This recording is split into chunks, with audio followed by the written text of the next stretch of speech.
Volkswagen Touareg, 2010 год. Автомобиль для нас не профильный. Пробегу до 200 тысяч уже почти дошло. Появился непонятный стук в моторе. Так как пробег 200, решили взглянуть на цепи. Сняли мотор. С цепями проблем нет. Немножко вытянуты, но не критично.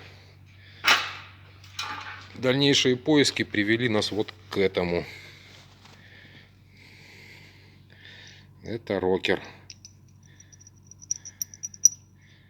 Где тут фокус? Вот.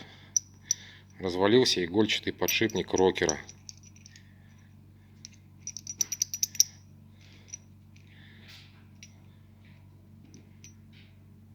Может, кому пригодится.